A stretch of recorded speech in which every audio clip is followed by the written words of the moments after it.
तहरीक इंसाफ के बानी चेयरमैन के अगले हफ्ते 2 इंपॉर्टेंट केसेस जो हैं वो डिसाइड होने वाले हैं। एक तो जो उनका साइफर केस है उसका जो है 28 को कंक्लूड होने वाला है।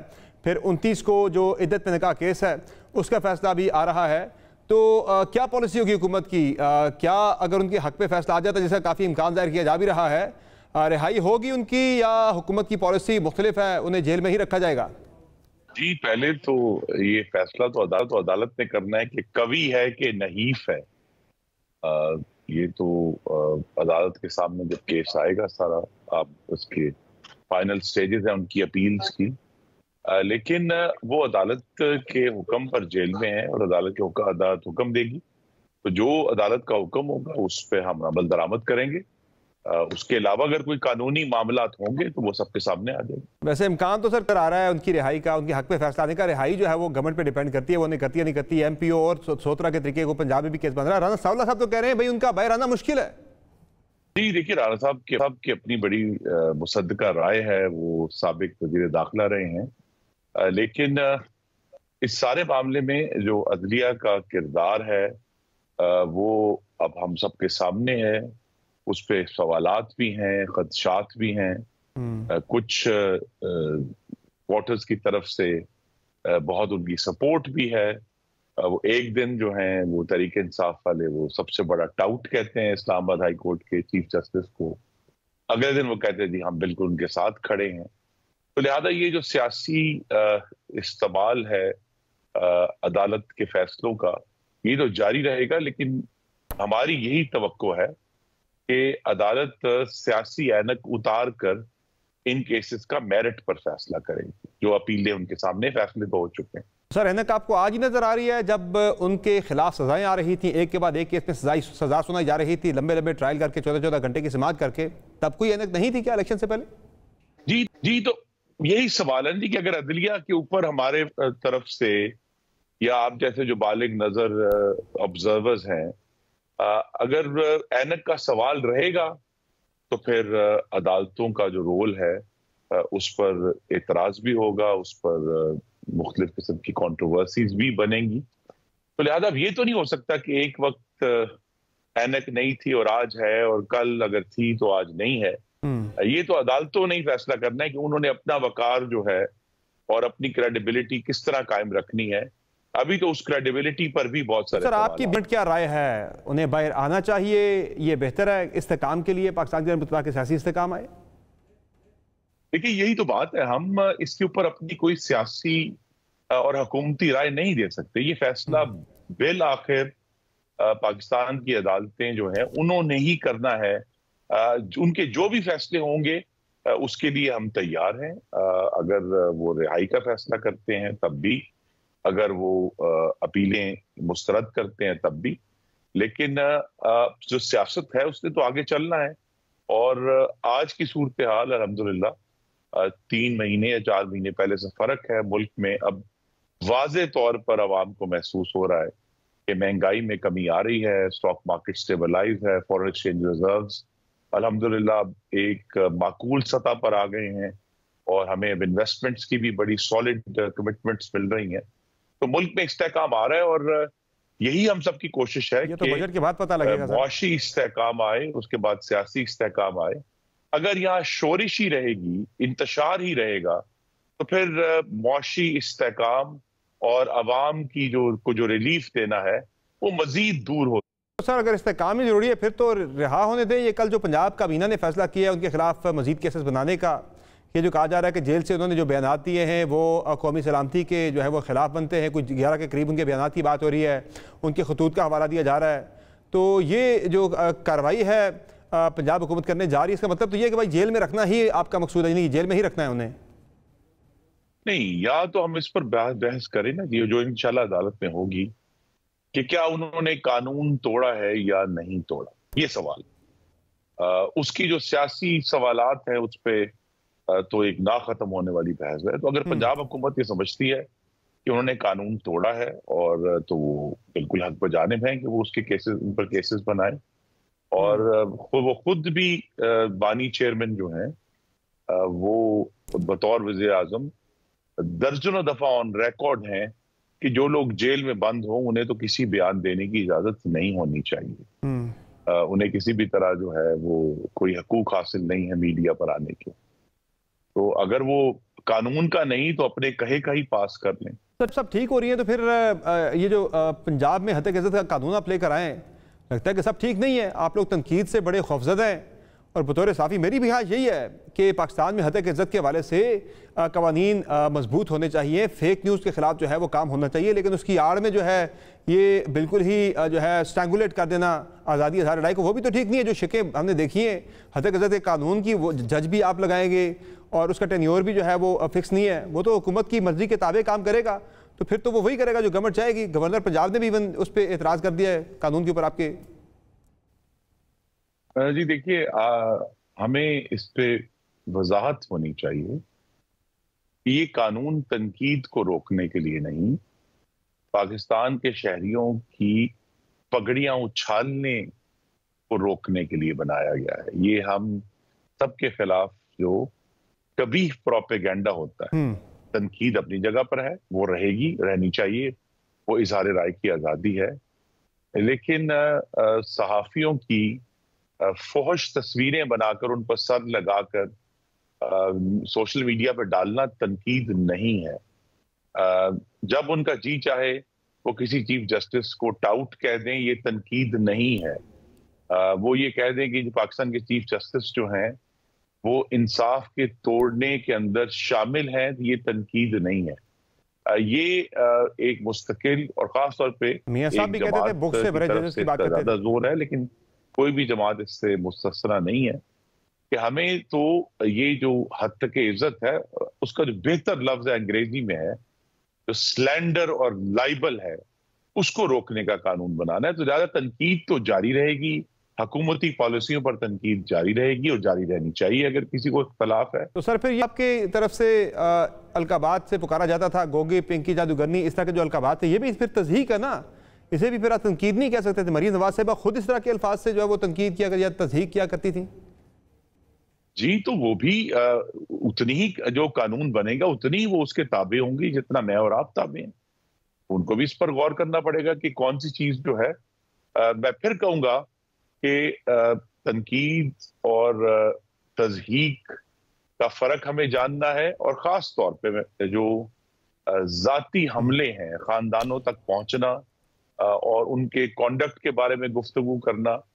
मैं सिर्फ एक एग्जांपल दूंगा कि काजी फायजी साहब पर जो रेफरेंस हुआ, उसके बाद उनके पूरे खानदान को जिस तरह मीडिया, जिस पर हम आज भी बात कर रहे हैं, मीडिया का पूरा इस्तेमाल किया उनके खानदान को रगेदने के लिए, उनके खानदान की इज्जत नीलाम करने के लिए, और बाद में वो सब कुछ गलत साबित हुआ। अब इसका क्या इलाज है? वो सर मीडिया ने किया था, वो रियासत की तरफ से उनके खिलाफ रेफरेंस आया था, रियासत की लड़ाई थी। मीडिया ने तो जो चीजें सामने आई थी वो रिपोर्ट की, एज इट इज मीडिया ने कोई कैंपेन रन नहीं की थी उनके खिलाफ।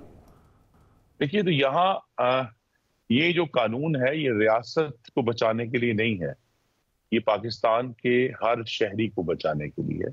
तो इस किस्म का हम इस पर बहस कर सकते हैं कि ये इलाज ठीक नहीं है, लेकिन बीमारी बड़ी कभी सूरत में रोजाना हमारे मोबाइल फोनों पर हमें नजर आती है, और बहरहाल हमें अपनी इज्तिमाई दानिश से, चाहे वो सूबाई असम्बली है, कौमी असम्बली है, कहीं ना कहीं मिलकर एक जमहूरी और आईनी तरीके से इसका इलाज करना है इस बीमारी। सर ये बीमारी तो आप कह रहे हैं ठीक है, वो बिल्कुल है, लेकिन उसका इलाज जो है वो आप सरदर्द के लिए कैंसर की दवा से आप उसका इलाज कर रहे हैं कि जो बिल आप लेके आए हैं हत्या इज्जत का, ये बड़ा सख्त बिल है और इसमें काफ़ी सारी शिकें जो है मैं आपसे डिबेट करने को तैयार हूँ जनाब के, बहुत सारे उसमें मुतनाज़ मामलात हैं, और जो साफ़ी तंजीमें हैं उन्होंने इस पर एतराज़ किया, उन्होंने रिजेक्ट किया इसको। अगर आप एतमाद में लेके करते तो वो ज़्यादा बेहतर होता। जी देखिए, एक तो बात यह है कि जमहूरियत तो राय, इख्तलाफ राय उसका बहुत बड़ा हिस्सा है। तो अगर ये किसी को खुशफहमी है कि जी सारे इतराजात दूर करके कोई बिल लाया जा सकता है, ये तो नामुमकिन है। लेकिन पंजाब की वज़ीर इत्तलात बड़ी मेहनती और काबिल खातून है, वो मुझे यकीन है कि अब जबकि इस पे मजीद नजरसानी का वक्त मिल गया है, वो इसको देखेंगी और जो जितने इतराजात मुमकिन हो सके वो दूर करेंगी। जो दूसरी तलख और संगलाख हकीकत ये है, अगरचे कवानीन मौजूद हैं लेकिन बीमारी कम होने की बजाय बढ़ रही है। तो कहीं ना कहीं हम सबको मिलकर, खास तौर पे हमारे जो मुंतखब नुमाइंदे हैं, उन्हें इस पर बैठकर सोचना है, क्योंकि जमहूरियत का एक और जो परतो है जिस पर हम कम ध्यान देते हैं, कि अगर सच और झूठ का फर्क खत्म हो जाएगा तो जमहूरियत खतरे में आ जाएगी, और खतरे में है, और सिर्फ पाकिस्तान में नहीं, पूरी दुनिया में। जमहूरियत को खतरा तनकीद की वजह से नहीं है, जमहूरियत को खतरा जमहूरी कुव्वतें, पर्टिकुलरली जो सियासी जमातें जो सबसे अहम स्टेक होल्डर्स हैं, उनके आवाज से खतरा है सर। जिस शख्स ने जमहूरी मैदान में कदम रखना है, उसको ये एहसास होना चाहिए कि तनकीद तो उस हवा की तरह जिसमें उसे सांस लेना। तनकीद इशू नहीं है, झूठ, लाइबल और स्लैंडर इशू है, और उसका अभी हाल आपकी नजर में और बहुत सारे दूसरे लोगों की नजर में ये कानून का हल नहीं है। तो कोई कानून हरफ आखिर नहीं है, इसमें तरमीम होगी, और आज नहीं तो कुछ महीने बाद या 1 साल बाद हम एक बेहतर कानून तक इंशाल्लाह पहुंच जाएंगे। और वैसे जमहूरियत को सबसे बड़ा खतरा जो है ना, वो इंतखाबात में शफाफियत के ना होने से है। जमहूरियत को सबसे बड़ा खतरा अवाम का इंतखाबी अमल पर एतमाद उठ जाने से है, कि वो वोट किसी को डालें फॉर्म 45 में, और वो जाके निकले फॉर्म 47 में किसी और को, हारा हुआ जीता हुआ डिक्लेयर हो, जीता हुआ हारा हुआ डिक्लेयर हो, जो हमने हालिया इंतखाबात के अंदर भी देखा है मामला। उससे जमहूरियत को ज्यादा खतरा कि आइंदा इंतखाबात में लोग जो है वो वोट डालने के लिए निकले ही ना। ये सबर साहब, आपकी राय हो सकती है, आपकी राय भी मुकद्दम है, आप भी इसके शाहिद है, लेकिन इंतखाबात के बारे में जब तक इलेक्शन ट्राइब्यूनल्स की तरफ से कोई हतमी राय नहीं हो जाती, ये हम सब की राय ही रहेगी, उसको अभी सच का दर्जा देना अभी दूर है। सर वो तो जाके कहीं 5 साल बाद ही जाके कहीं ट्राइब्यूनल ने फैसले देने जाके। सर मुझे ये बताएं कि मियां नवाज शरीफ साहब अब मुस्लिम लीग नून के प्रेसिडेंट बनने जा रहे हैं 28 तारीख को, तो क्या वो एक सबसे सीनियर सियासतदान होने की हैसियत से अपने कंटेम्प्रेरी सारों में सबसे सीनियर हैं, सबसे पुराने हैं वो, तो तजुर्बा भी उनका ज़्यादा है, तो क्या वो मुल्क में सियासी इस्तेकाम लाने के लिए सारी सियासी जमहूरियत कुव्वतों को इकट्ठा बिठाने की कोशिश करेंगे, ऐसा ऐलान करेंगे, यानी बानी चेयरमैन तरीके साहब जो है उन्हें वो मुज़ाकरात की कोई दावत देने लगे, ऐसा कुछ मुतवक्का है? जी, उनकी तरफ से मुसालियत का ऐलान तो होगा, लेकिन मैं आपसे भी जानना चाहूंगा, क्योंकि हम ये आजकल बहुत मुज़ाकरात की गुफ्तगू होती है, जी हाँ, कि मुज़ाकरात की बुनियाद क्या होगी? क्या मुज़ाकरात सौदा होना है इमरान खान की रिहाई का?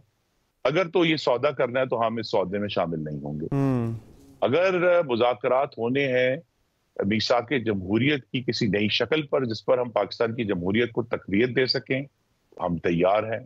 अगर मुज़ाकरात होने हैं अवाम के मसाइल हल करने पे, महंगाई पर, दहशतगर्दी पर, नया रोजगार पैदा करने पर, पाकिस्तान में वफाक और सूबों के ताल्लुकात बेहतर करने पर, हम हर वक्त तैयार हैं।